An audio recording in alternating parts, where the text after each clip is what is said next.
Hour, we continue our breaking team coverage of the deadly and massive raging wildfires in California. Ryan Smith details the fierce criticism facing the mayor of Los Angeles. Matt Gelka takes a look at the looming insurance crisis facing some homeowners.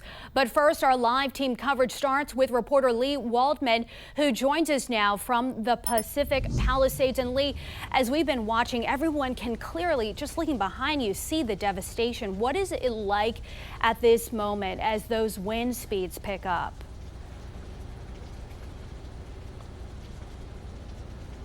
Yeah, today is so much calmer than it was yesterday, but you can see, you mentioned it, the devastation. The sheriff in LA County described it as an atomic bomb driving into the Pacific Palisades. It takes your breath away, seeing this entire community essentially wiped out by these fires. We're talking to people who have called this area home for decades, and they tell us what's behind me here. This was a pizza parlor. Next to it was a flower shop. Next to that was a coffee shop. We watched all these businesses ignite yesterday night with the winds that were whipping. They went up in flames and they crumbled to the ground. Today they are ash, nothing left behind by them. It's devastating to see it firsthand, and then the ash and smoke still in the air from these fires still burning. Takes your breath away to hear these stories of what's left behind in this community.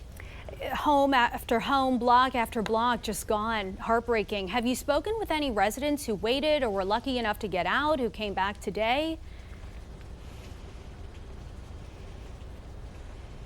Yeah, we spoke to two different gentlemen who made their way back here today to try and see if their homes were spared. One who's called this community home for 78 years, the other who's called this home for 30 years now. Both of their homes are gone. One gentleman said he went back and he started touching things in the remnants of his home. They were hot to the touch even today. His daughter, who's grown up now, she was born and raised in that home. She said, "Dad, please bring me back something from the home I grew up in."